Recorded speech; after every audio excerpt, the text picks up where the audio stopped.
Hey,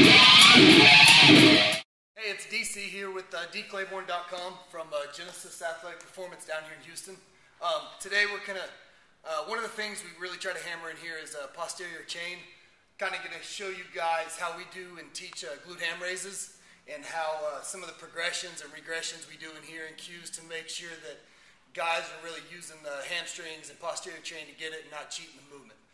First thing you want to do is make sure that when you get in, knees are actually going to be sitting at the back of the pad, pushing in more than instead of sitting on the top. It's going to put less stress on the pad, or less stress on the knee, and make sure that the posterior chain can stay activated throughout more of the movement. So the first thing we teach kids is we put them up here, and we tell them, first thing they always do is they get that scared look in their face that they're going to slip and fall straight down. First thing you want to make sure that you do is explain that as long as they're staying powerful into this platform back here and driving their feet into it, they're going to be putting the force in there to make sure that they don't slide and they're actually using the hamstrings and glutes. Excuse me. Basically, our first thing we're going to do is the basic glute ham raise. The way we teach it is we never let them break at the hips. So they're going to start right here. They're not starting here. And then the second part is we have them tuck their chin. And the reason we have them tuck their chin is I don't know if you've ever seen kids, athletes, really anyone attempt it. And once they get tired, once they get fatigued, they'll get to here. And then they just this huge strain and put all that tension on their lower back. And we don't want that. And so by tucking the chin, it forces them to come back forward and lock those abs. And so they can't.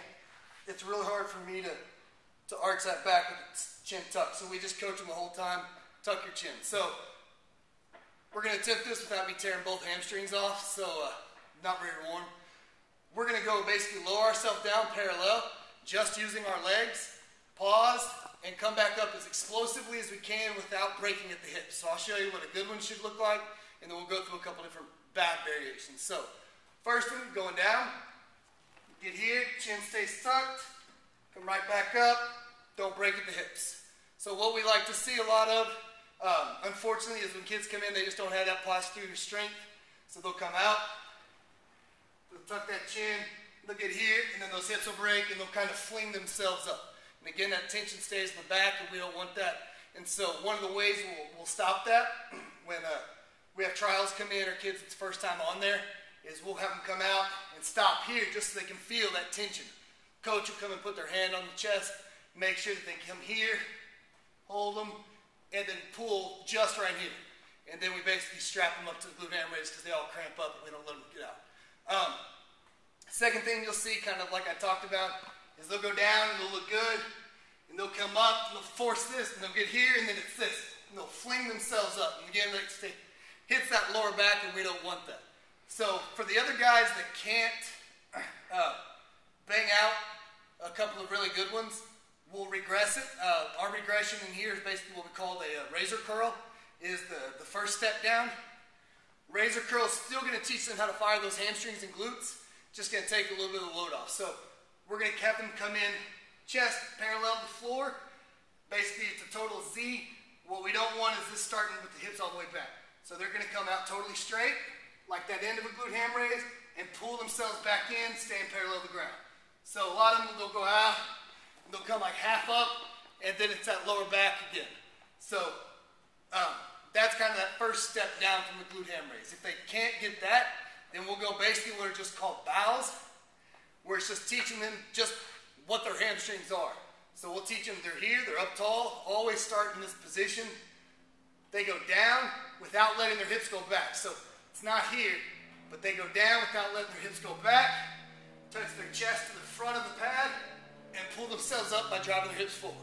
Again, we want to tuck that chin so they don't end up right here. So it's here, down, and punch those hips forward. Just like that, that's kind of the three glute ham raise, razor curls, and bows that we do in here. We have quite a few who glute ham raises are really nothing now. We used to add weight. Once we moved into the bigger facility, we got a few more, so now we have our monster glute ham raises over here that we elevate just to make them more of a struggle, because even when we get to the top position, we're still leaning forward, so those hamstrings are always under work. You kind of see we threw, I guess they're about 6 inches high, do a couple horse stall mats under there. But that's about it in the way we do a lot of our glute ham raise. We also, back extensions off our glute ham raises. We have some 45-degree hypers as well. But try that out. Try some of those regressions out. Just because it's a regression doesn't mean that it's any more easier. But give me a shout if you have any questions. And thanks.